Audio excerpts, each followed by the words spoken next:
Okay, so we are on the clock. Good deal. All right, so welcome back, everybody. Another week is soon to be in the books, and another weekend is upon us. So enjoy whatever it is that you're going to do this weekend. I've got the agenda posted in the chat. Does anybody have any questions before we get started?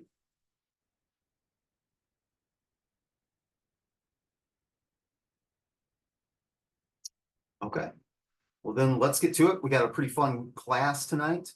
We're talking a lot about brushes and digital painting techniques, methodologies, shortcuts, things of that nature. So if you've ever wondered, how do people achieve a certain look, we'll probably start to peel that onion back a little bit today, and hopefully we'll kind of continue it for maybe the rest of the semester.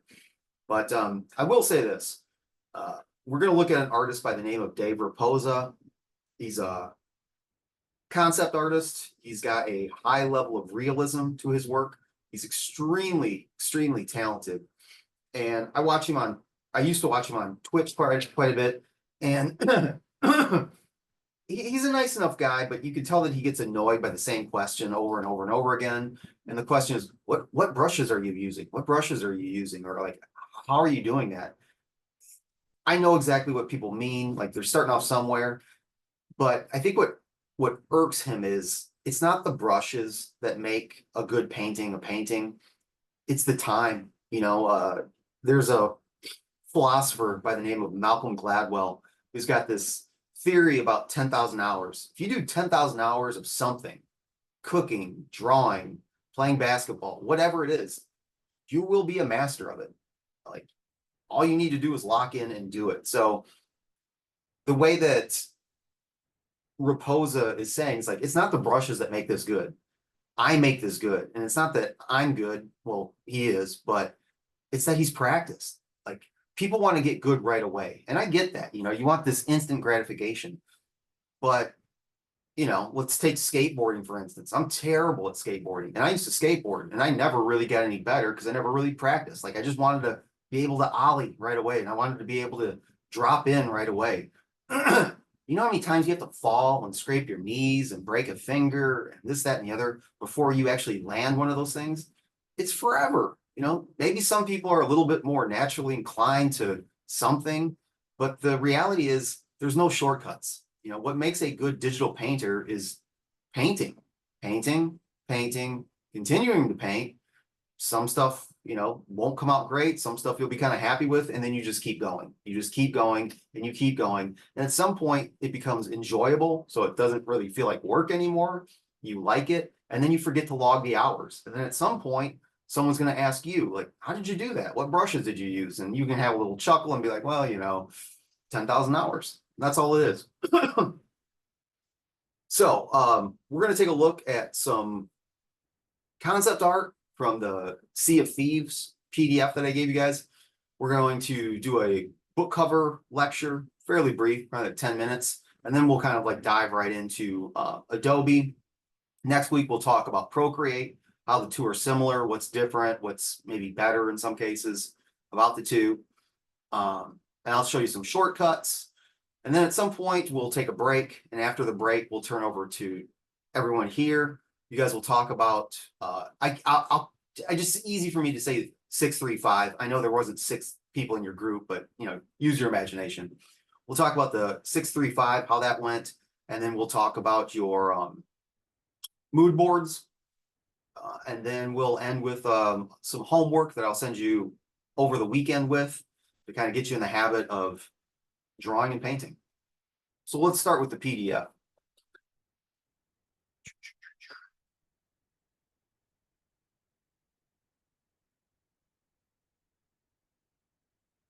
So this is in resources, should be kind of close to the top here.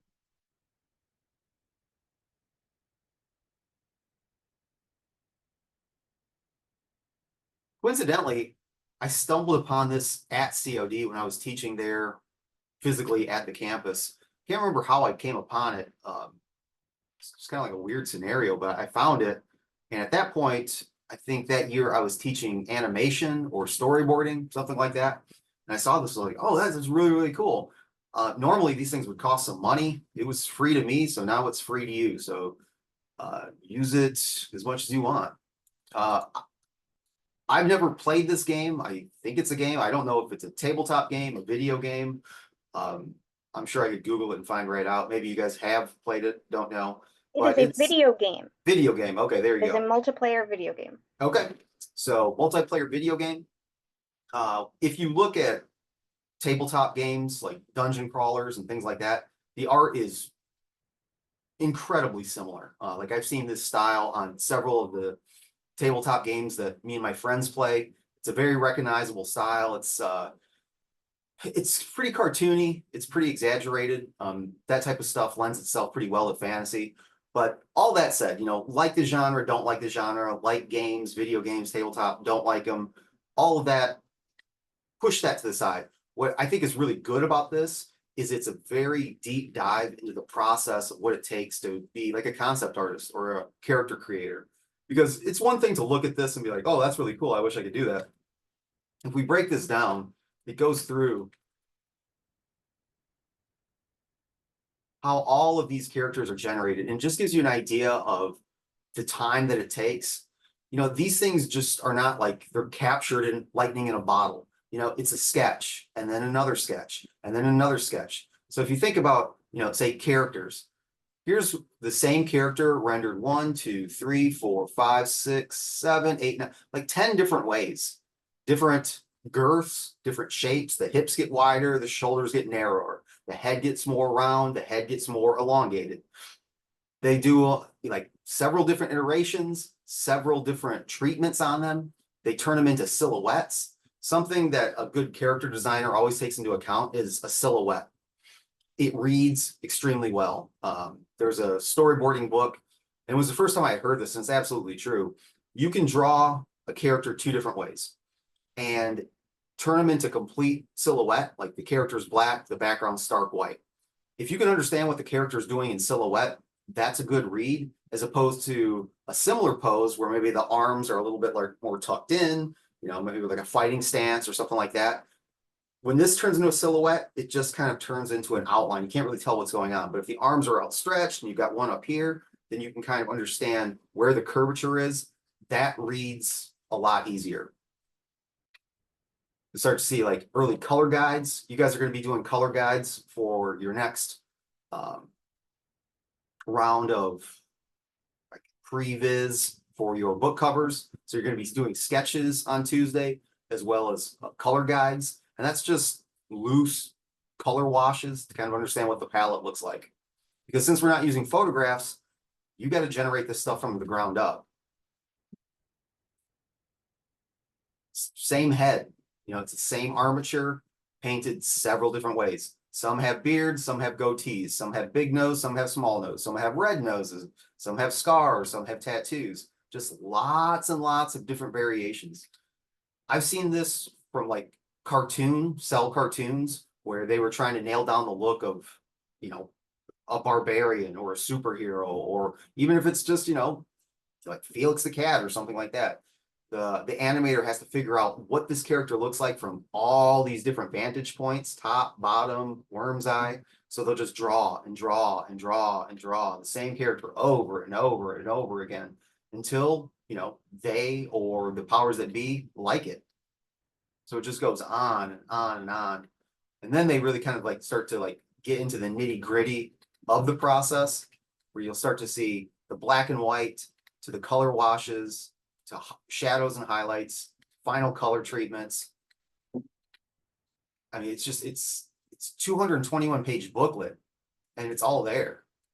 And then you kind of see how it all comes together at the end.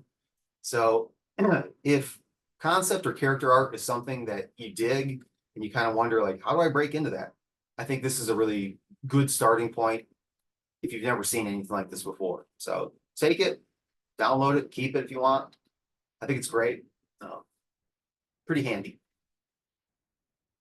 So that is the Sea of Thieves.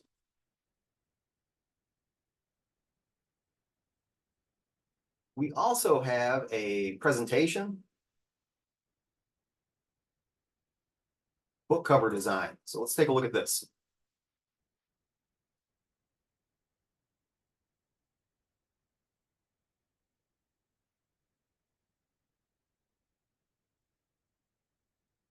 I might actually open this in my, yeah, I'm gonna open it in my browser.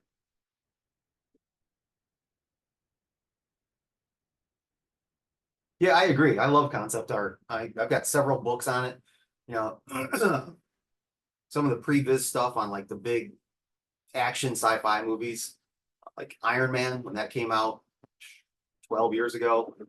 There was a huge booklet of all the concept art that went into that because, we spend the 12, $17, whatever it costs to get into a movie. We see it. Wow, that was great. But that took years of people figuring out that just like his armor didn't just become like that took hundreds of sketches and hundreds of armatures and hundreds of model makers all kind of working around the clock independently, picking this helmet looks good with this shoulder pad, and this shoulder pad looks good with this light source, and so forth and so on. Like there's so many little nuances that go into it. And then when you see all the artist's sketches and renderings, I mean, they're gorgeous. Ralph McQuarrie, the guy that did the 77 Star Wars, like his sketches, like they're just beautiful. All right, so presentations, cover, slideshow. Okay, so this is very, very similar to the poster lecture.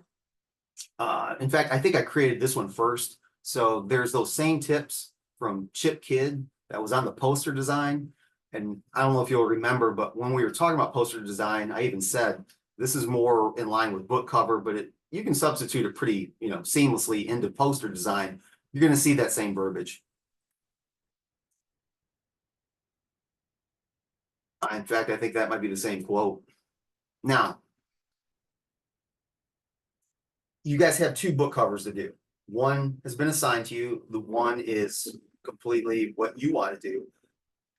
I'm not saying that this presentation relates to one more than the other. Don't don't make that mistake. But a lot of the book covers that we're going to see have nothing to do with textbooks.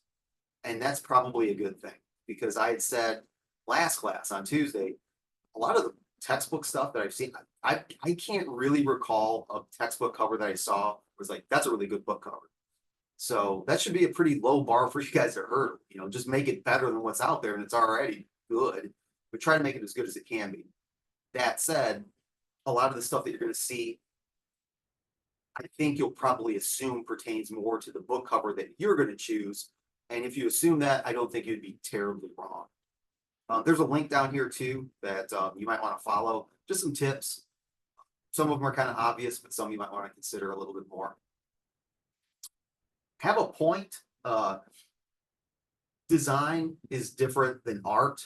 I think we've talked about that. I probably opened the very first class with that. Art is for art's sake. If you guys want to go out right now and paint a dog that's blue, you can do that. If you want to go out and make a sculpture that's weird, that's got all kinds of like branches coming off and the branches have like little hooks in them, do it. If you want to, silk screen, whatever you want to do, that's fine. Design has a purpose though. And when it comes to like book covers, you try to grab the attention of the potential reader. Because there's only a handful of books that sell off of the author's name. You got the big ones. You got the Pattersons, the Kings, the Rowlings. Those books are going to sell kind of no matter what the book covers are. It's the other 99% of books that nobody really knows about. What's going to stop them at a Barnes and Noble and say, "Oh, that's Sorry, I don't know if it's my phone or like on my end, but it's like lagging. Everything that you're saying is really Yeah, your hard. audio quality dropped Yeah. randomly.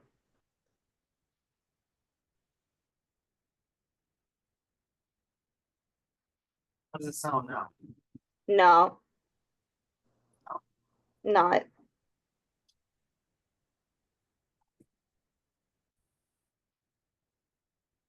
All right.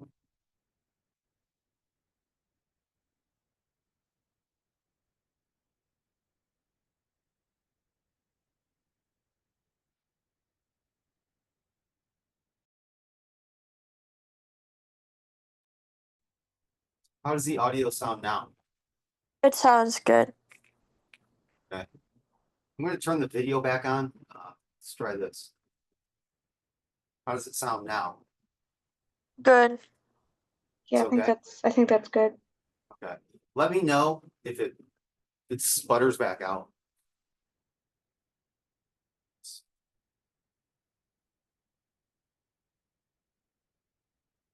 Okay, so I'm sharing my screen right now. How does the audio sound now?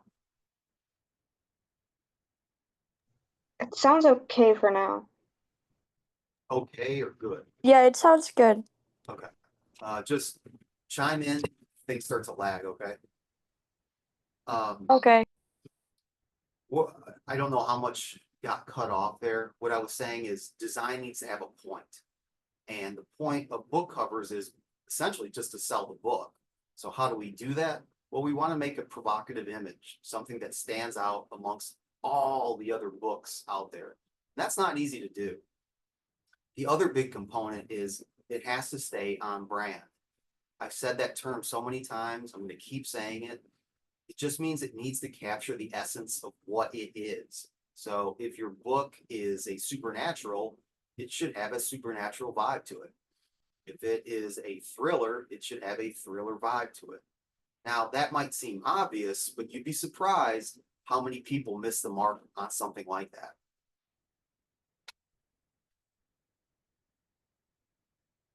Okay, so Chip Kid. This is the designer that I've mentioned before. Probably the most famous book cover designer. If not, I'd be curious to know who is. His advice for good book cover design is literally the same stuff that was on the poster lecture. Consider the genre. It should be representative of the story. Okay. Make it conceptual. Use problem-solving techniques to create a unique visual design. Consider the audience. How are people going to perceive it? Make it unexpected. This is a really good tip.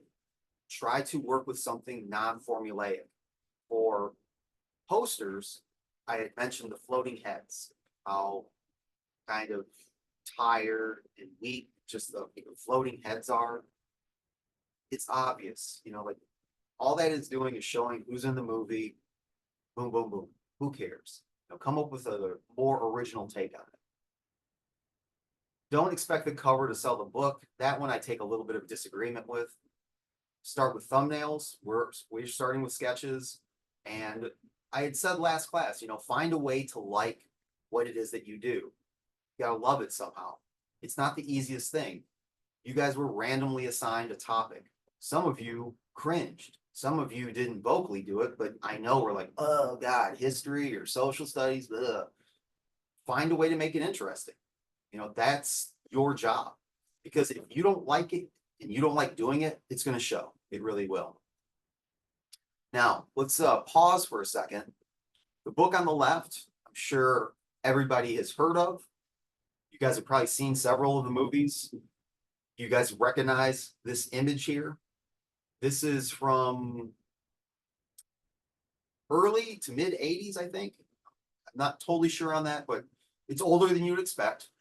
And Chip Kidd did this book cover. It's probably his most famous.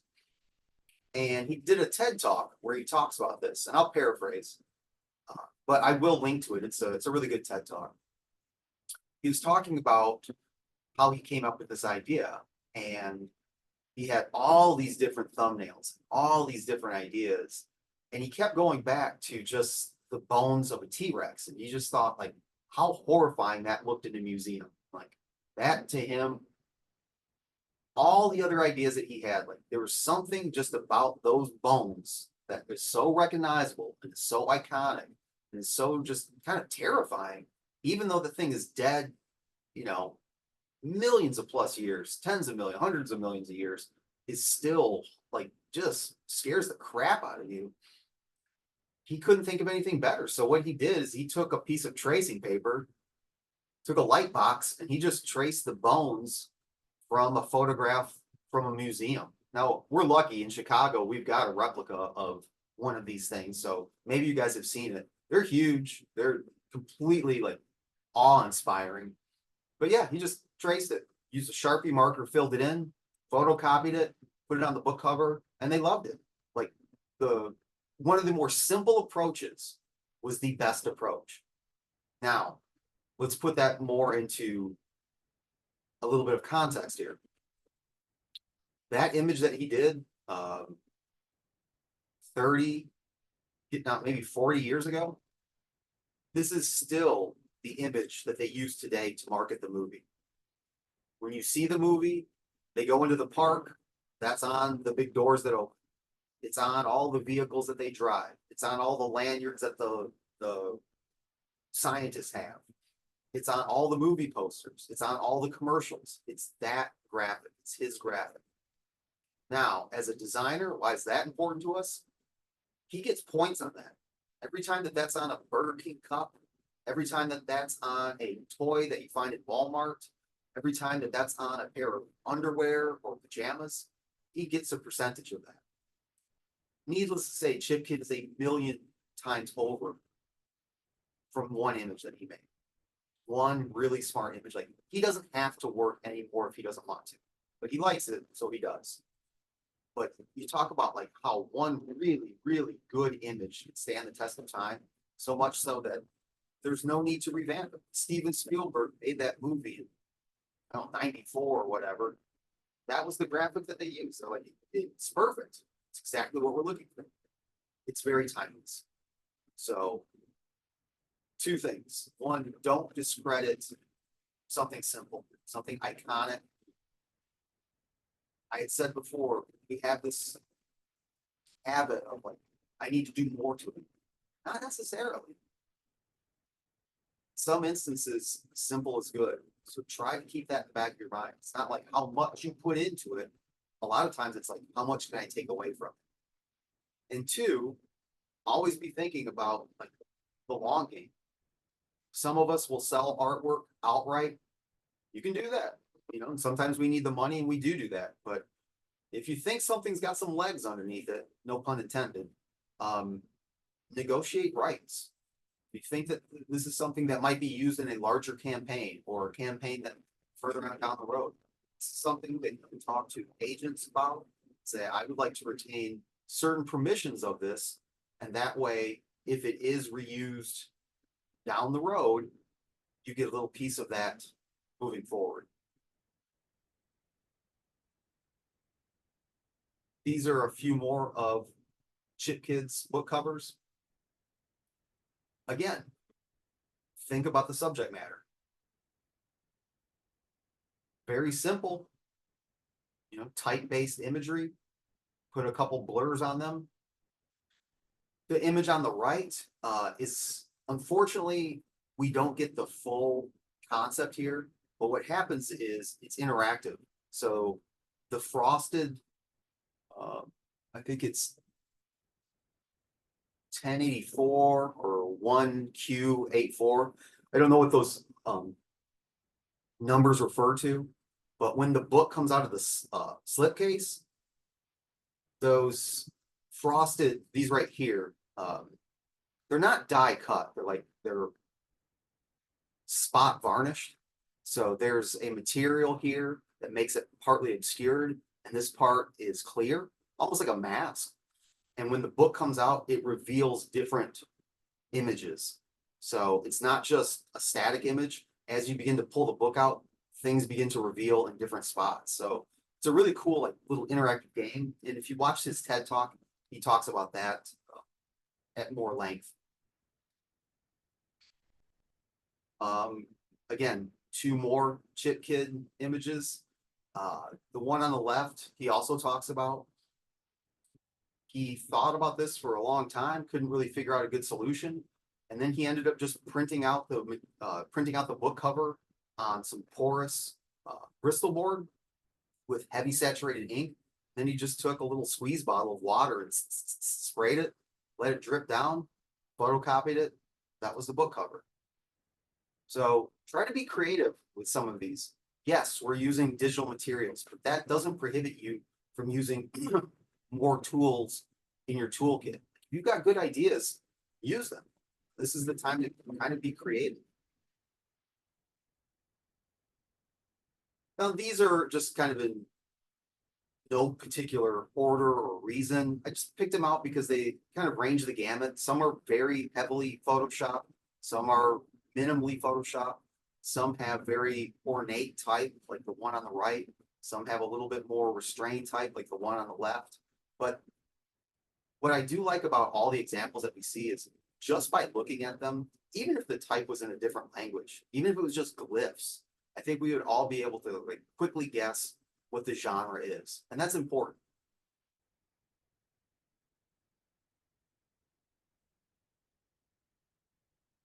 Again, some are a little bit more simple in their approach, like the one on the left, just a silhouette, whereas the one on the right has a much more heavy-handed illustrated touch to it. Neither one's bad. They're both really good. It's just, what are you looking for?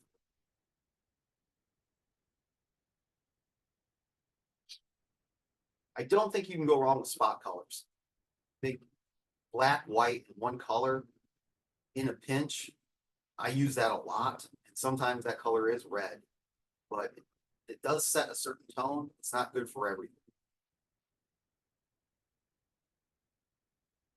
Pause for a second. This is a designer by the name of M.S. Corley. There was a series of books. You guys were probably too young to remember this. But when I was young, like around 8, 9 years old, there was a series of books. I want to say it was Penguin, but I don't think it was. There was a book company that did books very, very similar to this.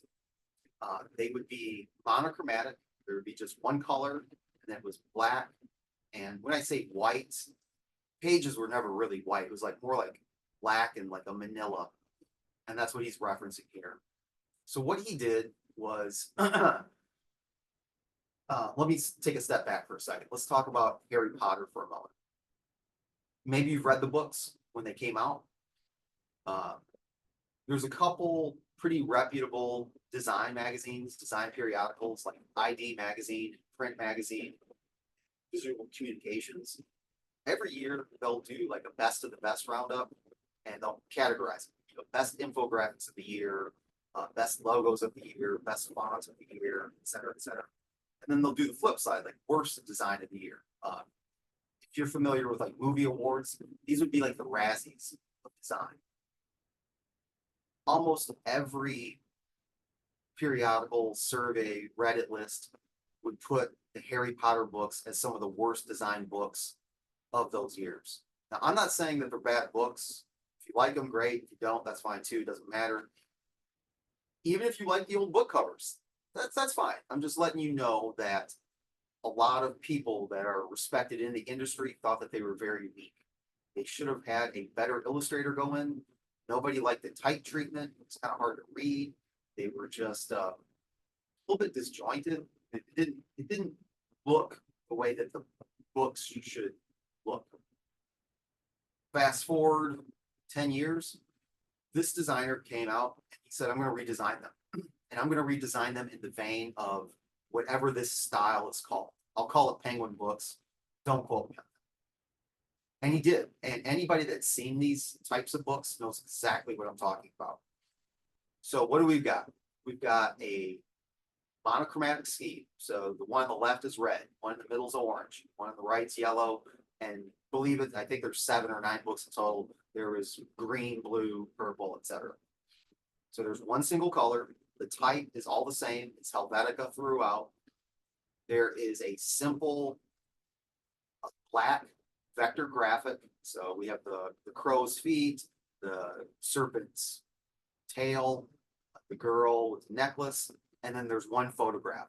Photograph of the envelope, photograph of the sword, photograph of the chain of the necklace. So it had to stay within those parameters. He made a unified list and ended up people were buying these things. And it was going nuts online. He was selling these things first on like Etsy and then on some other sites. It got so big that the Harry Potter estate caught wind and told him to take these down. So he kind of got these things ixnayed. But he got so popular that he started doing other book covers. So he did the Chronicles of Narnia, did the Spiderwick Chronicles. He's done this, that, and the other. Like he's done so many. He's got so many like professional commissions just off of this almost like student project. So take it serious. You never know where these things are going to take you. It might open a really big door for you like it did for him. So that's MS Corley if anybody's interested.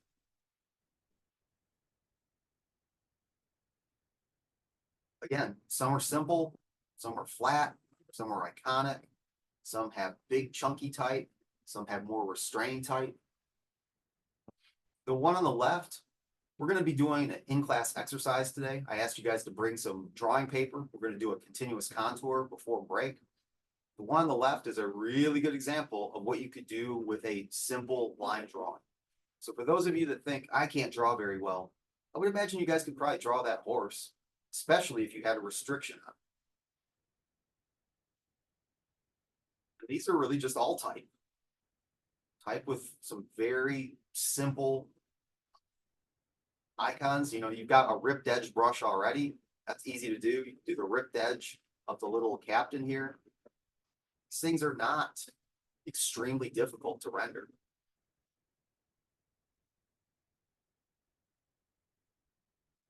Bold, flashy colors.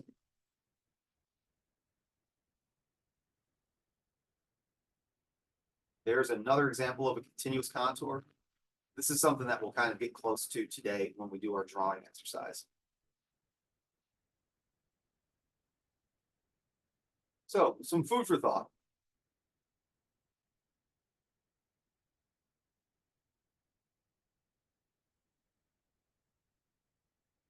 All right. Actually, let's segue right into that. Let's do a drawing exercise. I asked everyone to bring something to draw with. Now you can do it on a tablet, you can do it on a piece of paper, whatever you're comfortable drawing with. We'll set a timer, your little timer going. Set it for maybe 2 minutes. We're just going to kind of loosen up a little bit. And what I'm going to do is I'm going to do the drawing with you.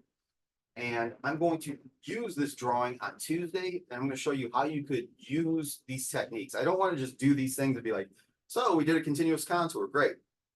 I want to talk about how you can leverage these things to work inside of future projects, because you might look at it and be like, well, that's garbage. I don't see the value in that at all. Fair enough. Hopefully I can show you why we could use some of these things. So let me share my screen. We're going to pull up an online database, so a modeling database, and share the link with you. Let me pull it up first.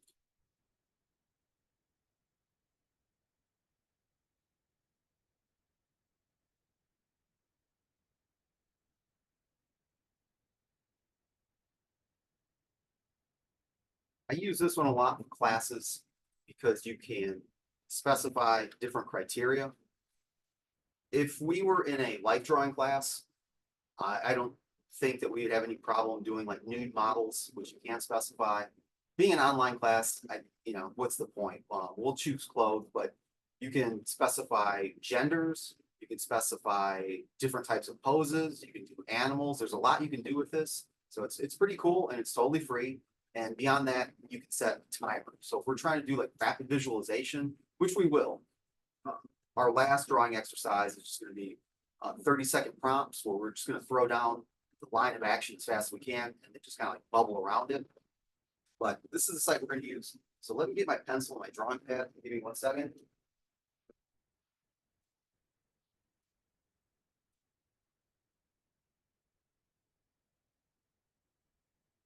Okay.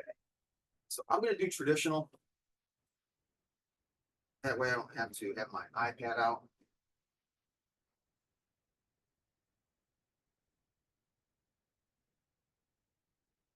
The first exercise that we're going to do is what's called a continuous contour. Some of you might have done this before. All a continuous contour is, you can't pick up your utensil. So I'm going to be using graphite. Once you put material to whatever, you cannot pick it up. So what we should see, no matter what the final looks like, is one continuous stroke. It should look like a spaghetti noodle that never breaks. So if you get to say eyes, you're going to have to draw a line across to do the eyes. It might even look like they're wearing glasses, and that's fine. That's the point of what we're doing here. So we're all going to get drawing here in a couple seconds. Pull up my screen.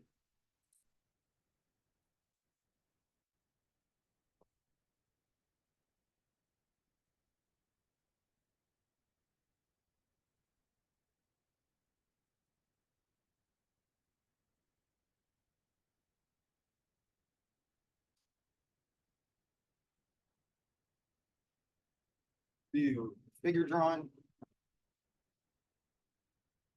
To all genders, only covered models. Just do adults. Set it to do a 2-minute session. So the first thing that comes up, this is what we're going to draw. So take your time. You can look down at your paper, you can look at the model, not a big deal, just do not pick up whatever you're drawing. Anybody need another minute to grab something? Everyone good? Yes, just Okay. like 30 seconds. Yep, take your time. Now, what I would ask is once you're done with these, if you want to share out with the class, you absolutely can.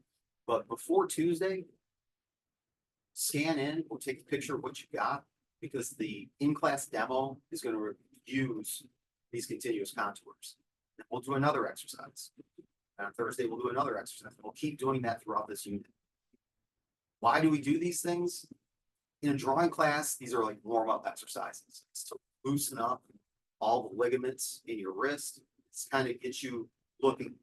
The thing about drawing, observational drawing, is very often what you see isn't what you draw.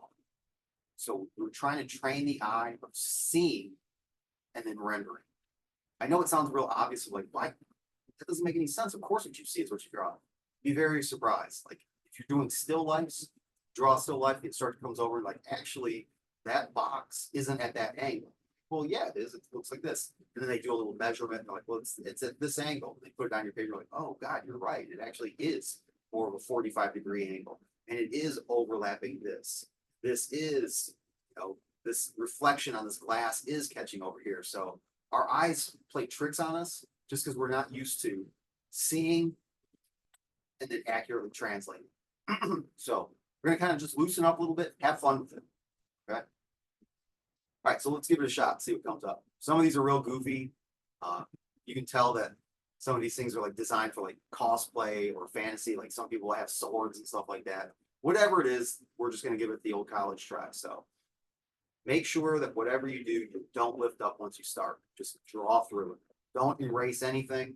Keep drawing. All right, we got 2 minutes on the clock. Take your time. Here we go. All right, so I don't know how you guys draw. I usually start with the head. Then I kind of work my way down.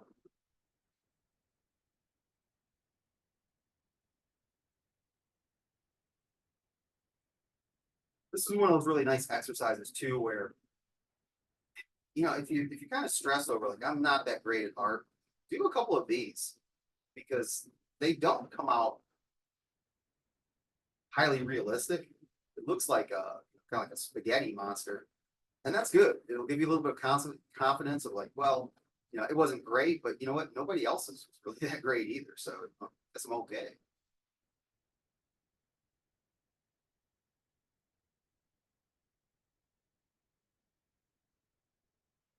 One thing that you're going to try to do though is try to get the majority of the anatomy in. Don't fuss over details. That's not that important. So it looks like we got about a minute left. I need to pick up the pace. Can you help me? Can I help you? Help me. Not really. How we draw? How do you draw?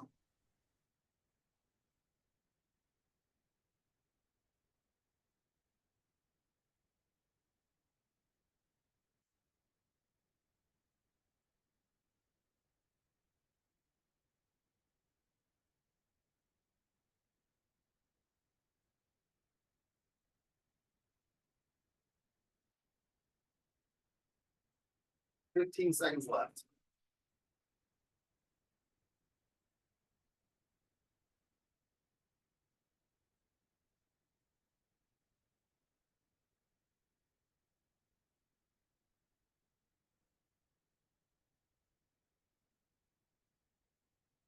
So 2 minutes goes by pretty quick, doesn't it? Now, for what we're doing, 2 minutes is fine. But if you think that in the future, if you kind of like that exercise, if you think that maybe you need more, Get as much time as you want. This is what I came up with. You see, it's pretty crude. But I think if everyone was to look at it, like, okay, well, it's a person and they're standing and they're doing something. Outside of that, there's not too much more to it. So I'll use that and I'll also pull in another image and then we can all use that. But that's a continuous contour. It's just a way. I did something completely different. I can show it, but I didn't. I'll show it to you so you can see what I mean.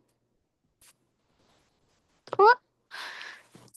Wait, why is it not? Yeah, I mean, I can tell it's the image. I don't know. I just thought it had to be like kind of like loose and without actually like. Yeah. Oh, you like that? That's it. Did you pick up, were you using a tablet? Yes. Did you pick up your stylus? What do you mean? Did you lift up your stylus at all? Or Oh, no. So it stayed on the surface the entire time? Yeah, that's why Yeah. I didn't do as much details. No, probably can't be any detail. No, that's totally fine. Oh, okay. Yeah, no. Anybody else want to show theirs?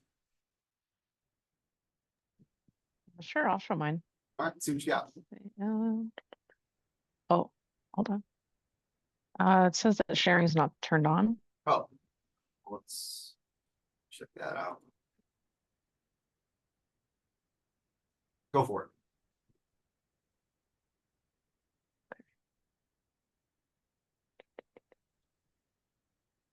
Okay, I don't know if we were supposed to follow yours, but I just did my own.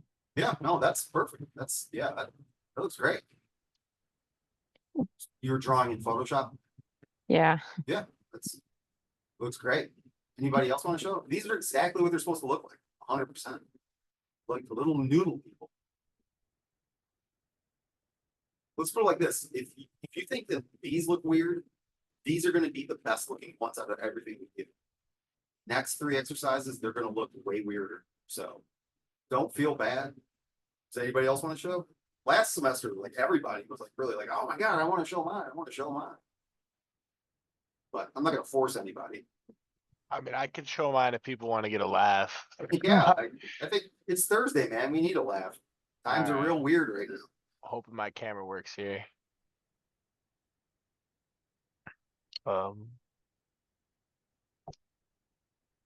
Yeah. Perfect. Zach, I knew you. Yeah, we had class last semester. Yes. Yeah. I was like, that voice. I know that voice. How you been? Good. That's good. That's awesome. Well done, dude. Anybody else? These look great.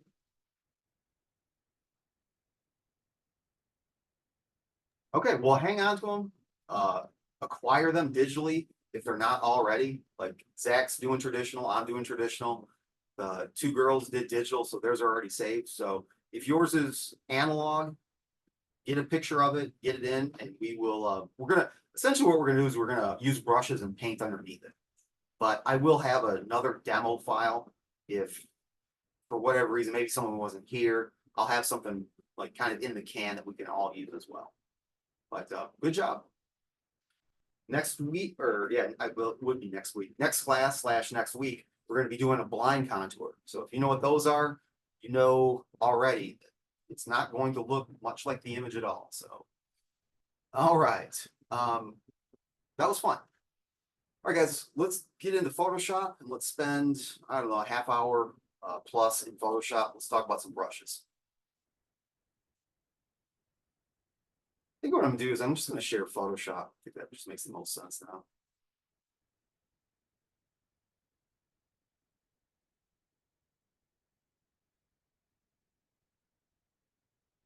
All right. So for the brushes, it doesn't matter. I need my drawing glove on here.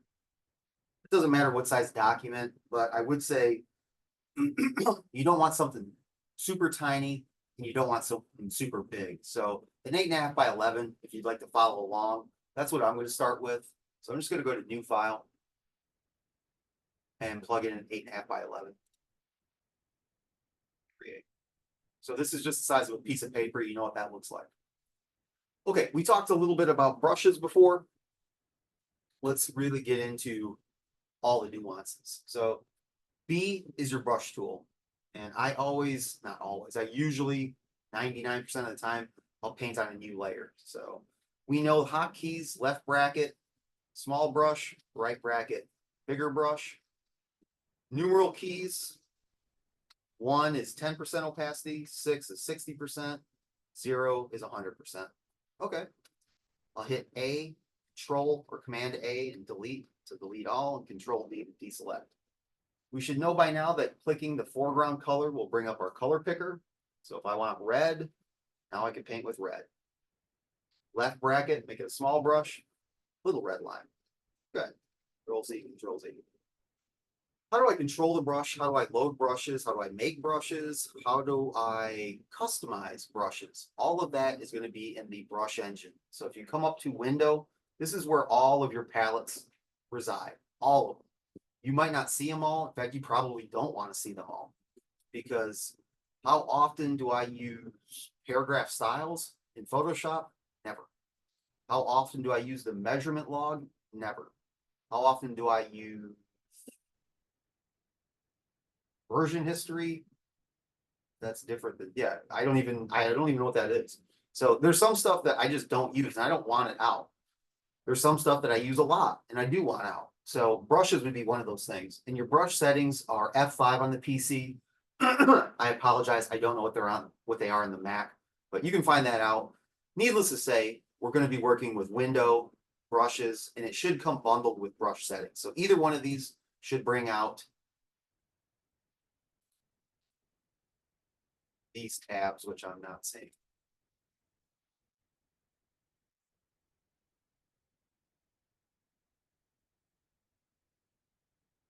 Let me close Photoshop.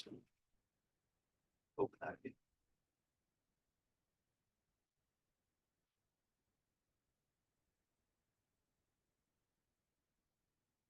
And oddly enough, mine are acting a little bit weird, but here they are. So you've got brush settings and you've got brushes. Let's go over again how to load brushes. We've done it once, but I think it stands to reason it would be beneficial to do again. Look, I'm going to delete a few brushes out here. So if you've got a brush set that you don't use often or you don't need, so I've got torn paper here. It's a good brush set, but I don't need it today. So I can select it, assuming that I know how to where it's at. I've still got it. I can select it and I can just hit the little trash can and I can delete it out. Right. Yep, everything else looks pretty decent right now. I don't really need these three.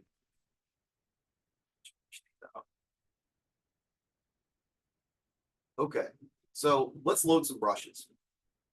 I've given you guys lots of brushes in your resources folder. So if you want to download one, it'll be in your downloads. What you'll do is you'll go up to the little sandwich icon up here, and you'll go to import brushes. From here, you're just going to find where your brushes are. So let's see if I got anything in downloads.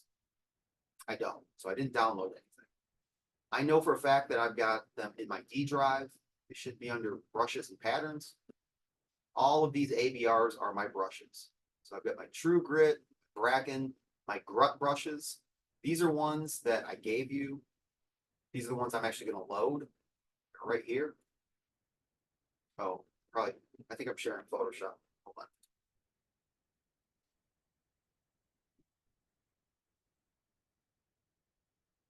Go to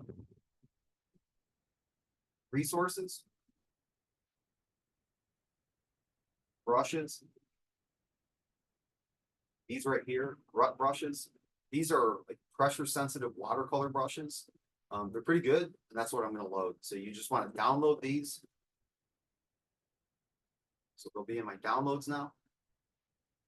Then I can come to my downloads. There they are. Click on it and choose load. Here they are.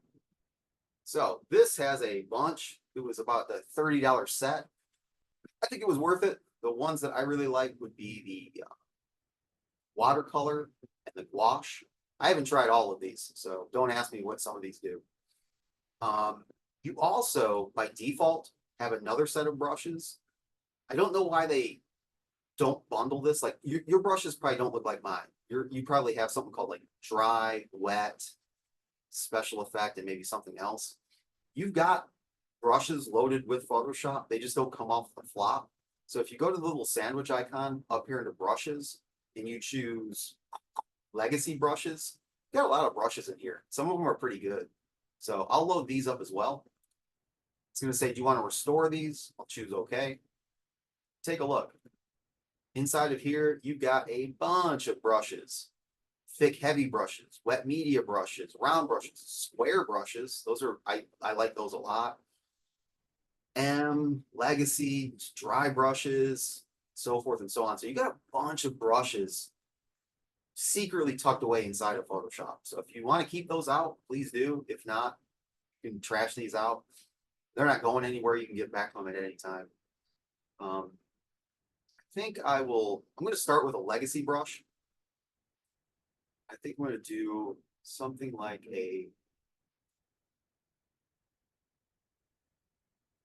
I'm going to take that back. I'm just going to do a default brush. And I'm just going to do a hard round brush. That way, when I customize this, you'll see what I do. If I chose something different, if I chose one of these brushes, or I chose something like I don't know, natural brush, this might already have some effects on it. I want to start with a very clean brush, and then I'll add my own effects.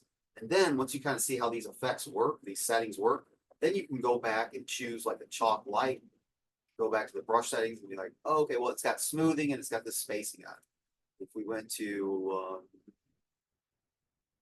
special effect brushes, you can see that this one's got shake dynamics, scattering, color dynamics, transfer, and smoothing to create a brush that does something like this. But we can build this ourselves. So let me go back. My brushes. I'm going to go to my legacy brushes, default brushes, and just choose a hard round. And that's just this brush. All right. Let's go to brush settings and let's go through some of the usual suspects. We're not going to go through every single one of these. I'll leave like more than half of these to you, but I'll talk about the big ones here. First up is size. Size is just the size of the brush. The bigger it goes, the bigger your brush. The smaller it goes, the smaller your brush. I tend to think, though, that setting is irrelevant if you know the hotkey, which is your brackets. Right bracket bigger, left bracket smaller. So that negates the size. Flip X and flip Y, this would literally flip the brush around. In our case, we're not going to see anything because it's just a circle. Flipping a circle this way and this way doesn't do anything. But if you had a brush that was, well, let's say something like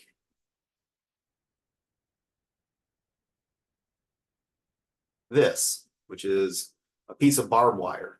Well, if you flip X and flip Y, I guess that doesn't do much either. Let's try something a little bit different. This brush. If I flip X here, it's upside down. Flip this way, now it's right side up.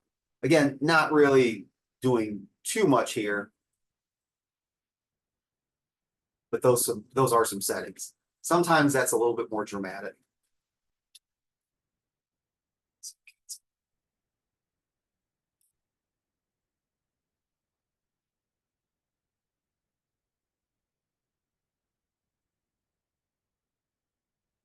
Oh, let me make sure I'm on a new layer here. All right, layer. Okay, back to it. Got my brush out. So we've talked about size, flipping around, angle. This is pretty handy. So sometimes you'll want to create more of like a calligraphy or a chisel edge brush. What you can do is this little widget right here. You can click, hold, and drag, and you can squeeze these points. You can make a thin little brush that when you go down, it's thicker, to the right is thin. So, you can kind of create looks like that. If you don't like the angle of it, change the angle here, or you can grab the arrow, you click, hold, and drag, change it like this. So when I go with diagonals, it's thin. I go broadside, it's thick. You can think of these, like if you're into comics, this would be like more of a comic inker brush. So I usually set this to, it changes, but like a 40%, make it really thin, chiselly. So I can do like some nice hatching this way. But when I need a thick side, I can just go side to side.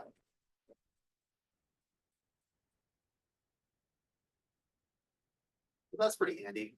So these two values, angle and roundness, is a way of manually adjusting this widget right here. So if you can't get the value that you want, don't settle for close enough.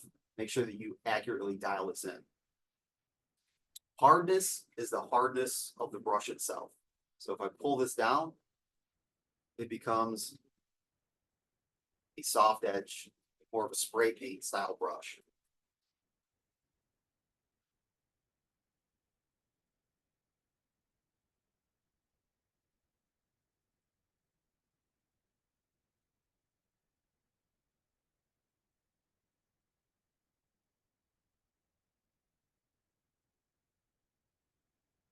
There is a quick hotkey. I forget what it is. I thought it was shift. Maybe it's control in the number keys. There's a way that you can, on the fly, adjust the hardness as well.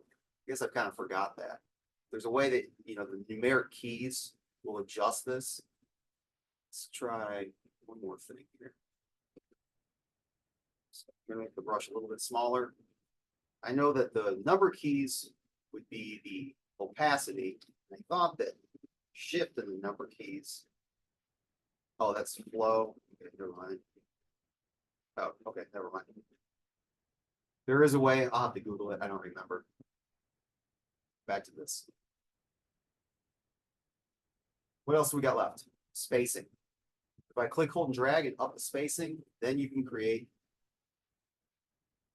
the dotted line. Less that is, the closer the dots will appear to one another. Surprisingly, that comes up more than you would think, especially when you're stroking past with a brush, which we will end up doing. Let me bring the spacing back down. Let's talk about some shape dynamics. So you've got 1, 2, 3, 4, 5, 6, 7, 8, 9, 10, 11, 12. 12 different settings inside of here. Like I said, we won't touch on all of them. We'll just hit like the big 3, the big 4, and I'll let you guys experiment with the rest. Some of these are predicated upon having a pressure sensitive tool though. If you're using a mouse or worse, a trackpad, because if you're using a trackpad, you got to buy a mouse. You really do. If you're using a mouse, I would strongly encourage you to buy, if nothing else, a stylus pad, something that you can draw on here. Tablet's better, or a Cintiq, best case scenario. So I'm going to go to brush dynamics, turn that on, and then I'm going to click on the word dynamics to bring up its sub engine here. So we've got size jitter, angle jitter, roundness jitter. All these things will do a couple different things. First thing I want to do though is affect the control. If I turn the control down and I choose pen pressure, what I'm going to get is I'm going to get a pressure sensitive brush.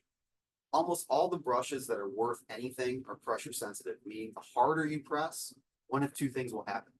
Either it will get bigger and or more opaque. So right now, if I click, hold, and drag, and I'm not going to press very hard, I'm just going to lightly drag here. The harder I press, the thicker that stroke becomes. I can up the size jitter. What you'll see is like some weird variations. It'll get kind of clumpy, non-clumpy. Doesn't do much for this particular brush, but for other brushes, you'll really notice quite a bit of difference in it. I'm going to bring that back down, make a little bit thinner of a brush. A lot of inkers, digital inkers will use this, where they'll just quickly, so you get kind of like a nice tapering to your brush. The way that real traditional materials would work. You start off kind of light, a little bit conservative, and as your stroke gets longer, you get a little bit more confident, you press a little bit harder, and you get kind of like a nice tapered quality. So what you never really see in traditional art is one consistent, straight, even line. Maybe if you're doing architectural blueprints, you're using a straight edge and you're pressing the same evenness all the way across. That looks really, really robotic. You don't usually want to see that in art. Minimum diameter and angle jitter. These you're only going to see if you apply other dynamics to it. So I'm going to jump back to brush settings here. Just going to go to the general set. Just going to go to the general settings, brush tip shape. I'll adjust the spacing now. I'll go back to dynamics, and now I'll do a minimum diameter. So you can see that minimum diameter, when it's set all the way low, it gives me a wide variation in small to big, small again, based again off of pen pressure.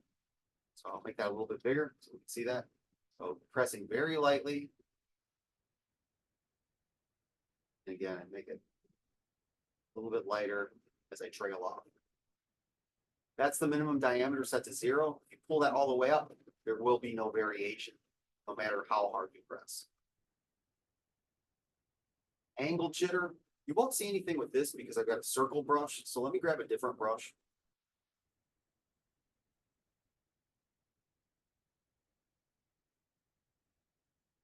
Do this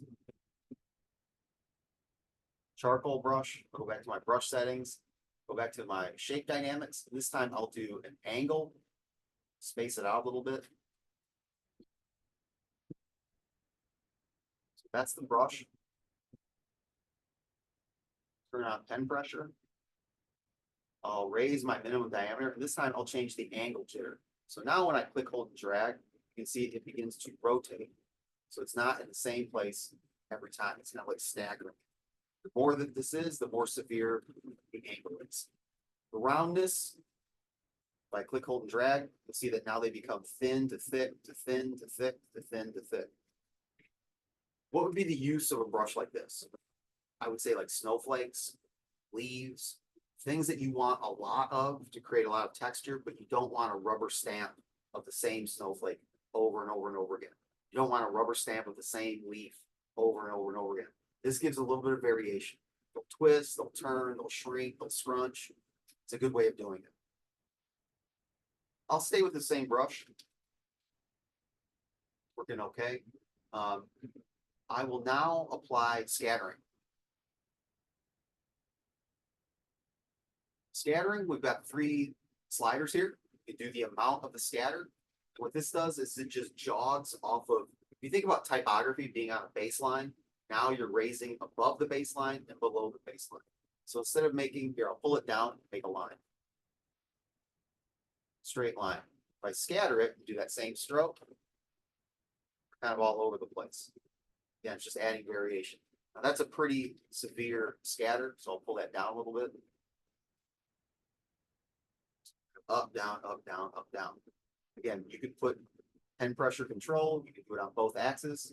Another big one would be the count, the amount of the scatter.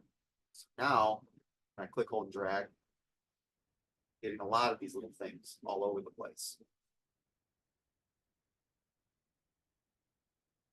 The count will randomize, instead of being like, it's going to put 3 of them all over the place. Now it's going to be random how many they assign. Again, each one of these has its own control. Turn this to pen pressure, turn this to pen pressure. I usually use pen pressure, but there are other settings here. So see what this does. I'm gonna go very light at first. I'm gonna really kind of like spread into it. So just a little bit more of a random activation on that. Texture, for this, I'm going to go back to my round brush because your homework is going to be a loose landscape painting. And there is a demo to follow along with this, but I think it really helps to have some texture in your brush. So let me turn these off, go back to my brushes. I'll go back to that hard round. Back to my brush settings, and this time I'll apply texture. What's cool about this is this brush now will recognize textures that are loaded into your texture library. And even if you're like, well, I don't have any textures, you do. And you could load more if you wanted to. So right now, this has these patterns in it. I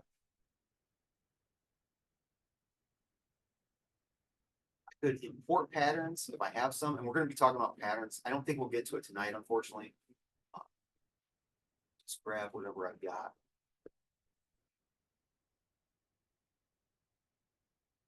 Roughed up texture here. Should be okay. Up the scale some.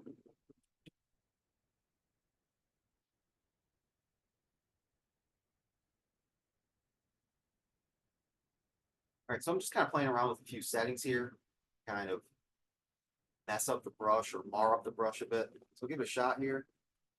Really not seeing much at all, so there we go. It's not a great texture by any stretch, but you can see that now it's kind of creating a halftone texture because I had a halftone pattern loaded in here. I think what we should do is find our.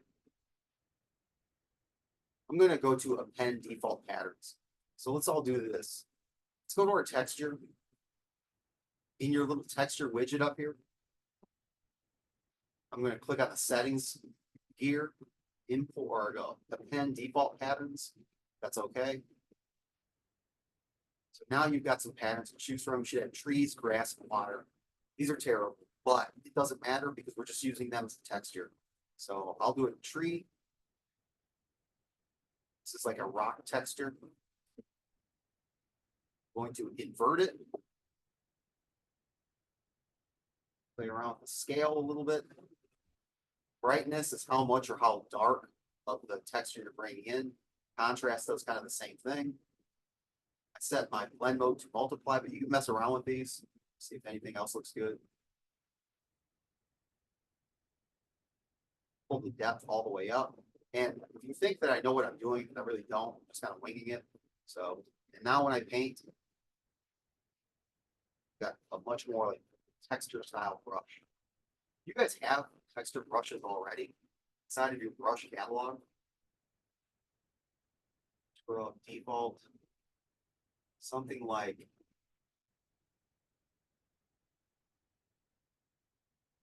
these type of brushes with squares are pretty good. It's a natural brushes. Yeah, these chalk brushes aren't bad. You know, we can set these with the texture.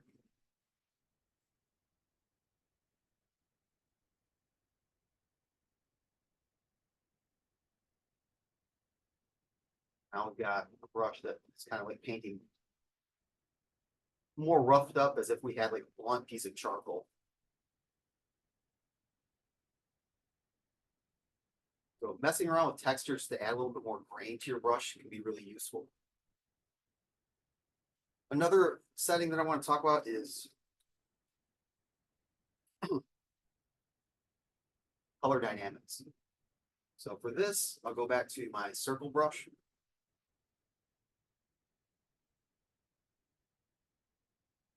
Soft edge brush. I'm going to load in two complementary colors. I'm going to do blue. Across from blue is orange. All right. Brush settings. Right now, everything is turned off. So if I paint, it's just blue. If I hit X, it's just yellow orange. All right. How can I blend those two colors together? That's where your color dynamics comes in. Select color dynamics. Choose pen pressure. I'm going to apply per tip the foreground and the background color. So as I click, hold, and drag, you're seeing that I'm getting a blend of both of those colors. You can also set your hue jitter to go outside of just those two colors. So now when I click, hold, and drag, getting more of like a weird rainbow effect. You can set saturation where it will go grayscale to hue, and then also brightness, darkness. Now that's pretty extreme. I mean, I don't think that any of that stuff would be useful, but you can imagine if you were doing, say, fall leaves, and I had a leaf brush, and I wanted some of my leaves to be a burnt orange, and I wanted some of them to be more of a red.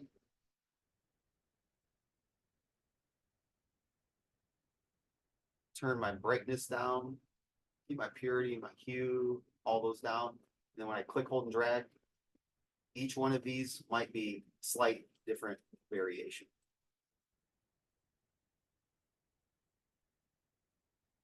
It's kind of a nice way to blend between your foreground and your background color. The last setting is going to be wet edges. Wet edges, like the name implies, you'll have this might be a little bit easier to see if I go to a hard edge brush. Show you some.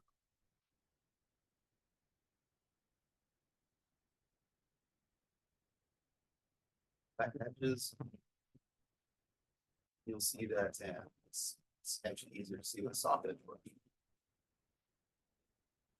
When you click, you zoom in a little bit. Way that almost a watercolor tip would be more opaque around the outside, less on the inside. That's the effect that you're achieving here. So that's what your wet edges can do. There are no real nuances that you can do inside of here. Just like the last few build up, there's nothing to click on. So that is the dime store tour of the brush engine. You know how to import brushes, you know how to find your default brushes, aka your legacy brushes. You know a few of the nuances when it comes to your brush tip shapes and some of the subsettings in the brush engine. Your homework for this week is going to be to do a loose digital landscape. I would encourage you guys to all follow along with the demo. If you want to do something different, do it in addition to this. Because what I'm looking for here are depth cues. Things that suggest a light source, things that suggest things that are closer, things that are farther away. So for this, I'm going to rotate my canvas. I go to image Quick rotation. question. Yeah. For this, are we using only Photoshop or we can use Procreate? Yeah, you can use Procreate, that's fine. Okay. And for the assignment as well, correct? Yeah, that's fine. Okay.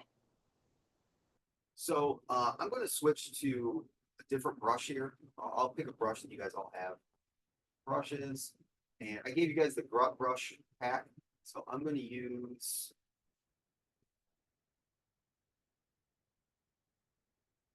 a natural media.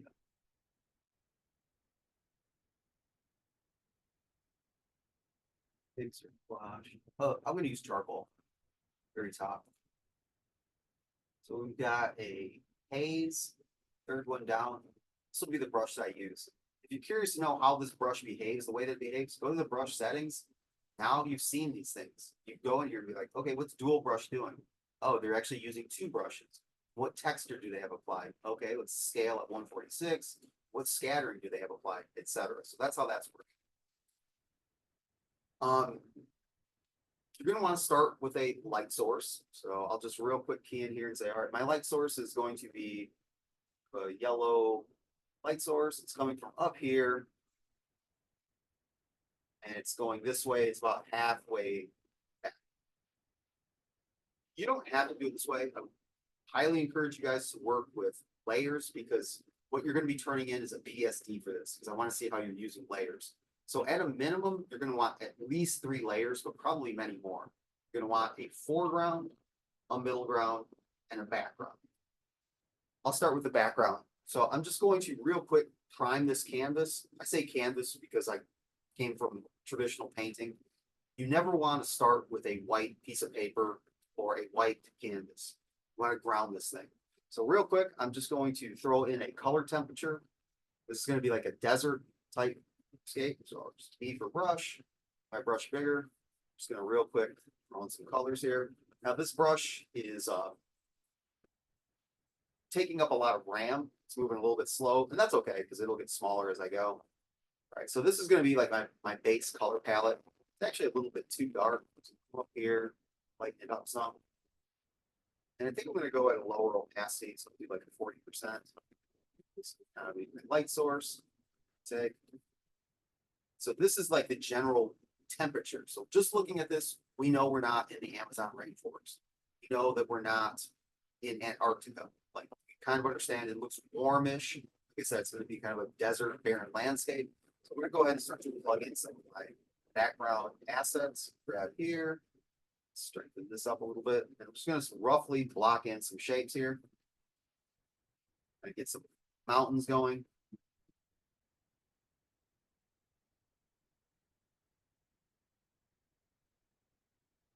Guys, do not treat this thing as precious. These digital paintings are meant to be sloppy. They are meant to be loose. That's the way that you want them. You're gonna be sampling a lot of colors. You're gonna be changing a lot of colors. So do not for an instant think like, oh, I made a weird mark. It's not gonna be any good. Don't, who cares? Just draw through it, draw on top of it. That's the way that these things are gonna wanna work. So now that I've got kind of like my base called horizon line, I'll make a new layer. I'm gonna start to put a more of a foreground in here. Now my foreground is depth cues exhibit three main principles. One, they are darker. Two, they are generally warmer. Three, they have more detail. So things that are far away are a little bit cooler, don't have as much chroma, that don't have much color in them. They're blurrier because you can't see the detail, and they're lighter. So my foreground will be the exact opposite. So now I'll put a large rock structure here. And I'm going to do another, this will be my, if I said that this is my foreground, I meant to say my midground. Change the color temperature around, make it a little bit more pure, a little bit darker.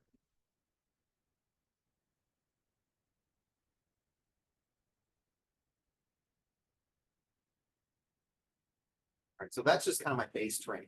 Looking at it, kind of get an idea. I'm going to switch up my brush. That thing's okay, but it's not as good as I thought it would be. Let's try something else. I got a lot of brushes to choose from. I'm like a kid in a candy store, so I want to see what I got. Go to my wash. See if this is. I'm going to work on my background a little bit. I'll lighten that up some. Take my color picker, lighten it up some, and I'm going to add a little bit of orange to it. I'm at, let's go to like a flow of 30.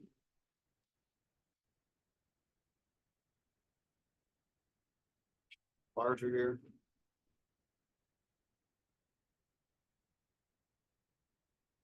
I like to paint at low opacity, because that's the way that real paint would work.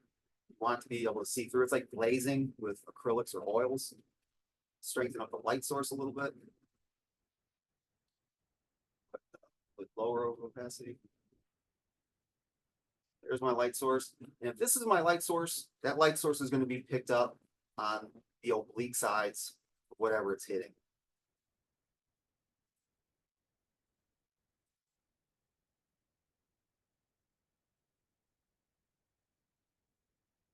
Wherever light hits, shadows are going to fall. We're going to be doing some lighting exercises in the weeks to come. That.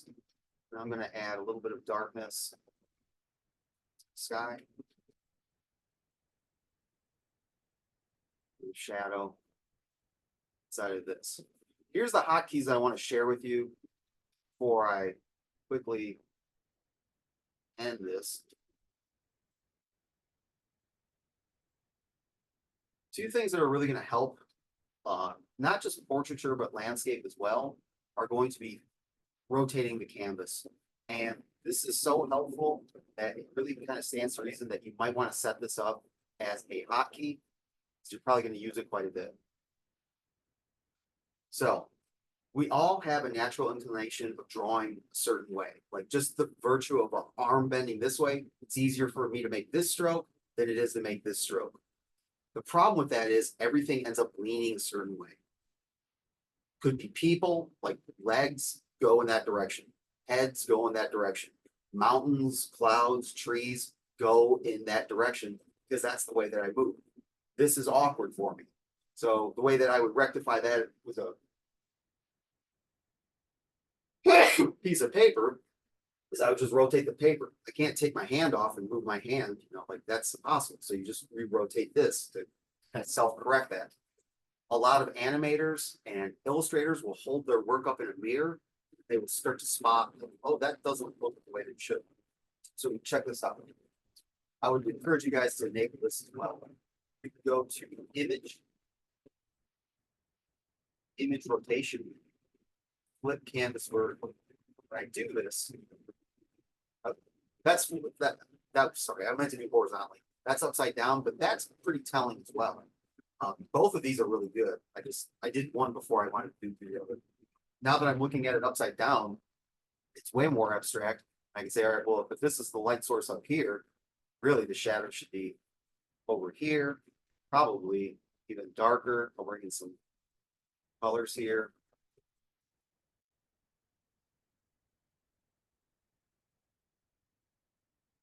Fill in some of these gaps.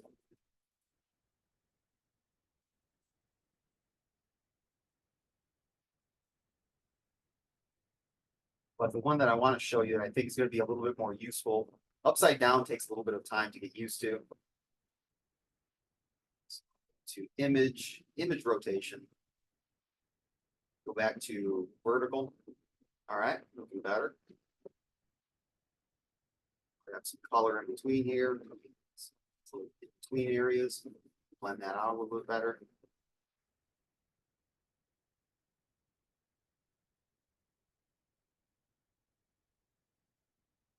Is this image rotation, flip canvas horizontally.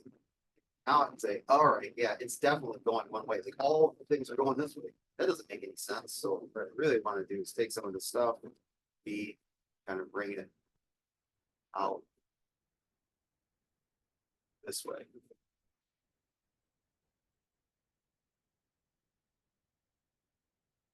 This will just kind of even up the composition so things don't look so artificial. So that's going to be part of the light source. Maybe it catches over here. This is like a plateau. Just building in like base colors, base shapes. For the next step, a little bit more on the details. All right, let me show you how to set that hotkey up and we'll take a break. So if you go to, and this is for any hotkey, really. You go to edit, keyboard shortcuts. This has your menu along the top. So you can see we've got file, edit, image, layer, yada, yada, yada. File, edit, image, layer, yada, yada, yada. That was under an image adjustment. Scroll down image. Keep going, going. You see, these are all the hotkeys. So file save, right? File save is Control Command S. If you want to change it, you can do it right here. Set to Control S right now. If you don't like that, I don't have a printer hooked up, so my Control P is actually my flip canvas horizontal. So my image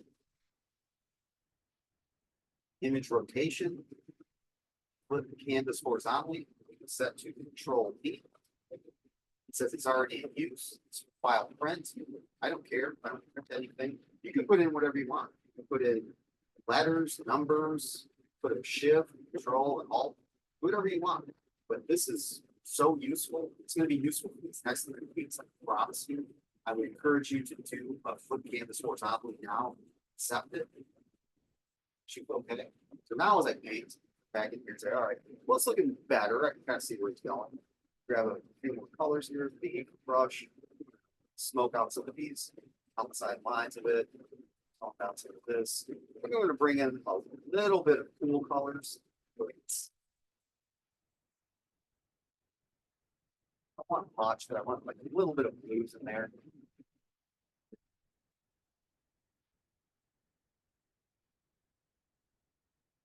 Then I'll work a little bit more here on the foreground, so dark colors. I should kind of muddy it up a little bit. Darker blue.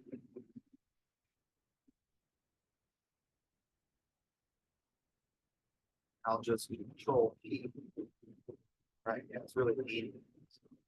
I work on that. Start to carve out bits and pieces. As I go. Keeping in mind that those mountains, structures in the back should never get as dark as the foreground. Those things get a little bit too dark, I need to lighten them up, or I need to darken the foreground. Working with a lot of different colors, working with a lot of different layers, not being cautious at all, going cautious when. Just want to get like a general outline shape there. After kind of navigating with the composition, then you can kind of go in there more detail, higher opacity, to kind of refine some of the edges. Grab eye drop from here, brush, this, wash this out a bit. Pass it up, this a bit. Control V, going at that angle. Now we're going to work on some of the architecture. Now it's a bit more. You can find that drifting to the left, try to overcompensate for some areas going off to the right.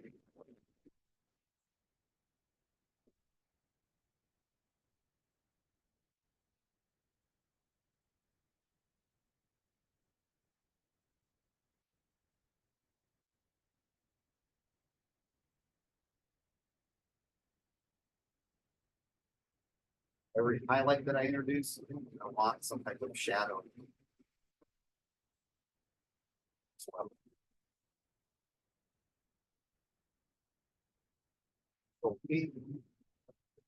that's You- how I want to say it. Your mic is doing the thing again. Okay, well, let me stop sharing. I got a feeling it's RAM. When I'm using these brushes at that size, it's probably gonna be a bit much, so. Let's, it's 8 o'clock, let's take a 10-minute break.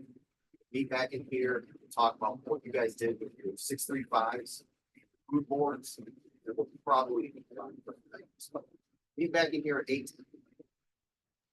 Sorry, say that one more time.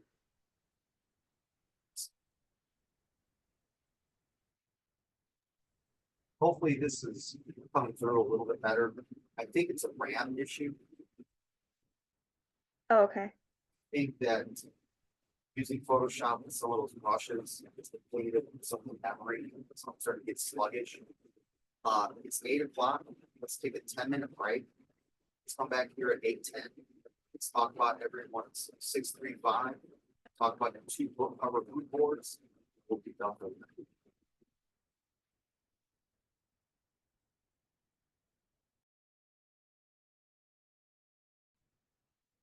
All right, I want to apologize for whatever's going on with the mic. Hopefully, you can hear me okay. It's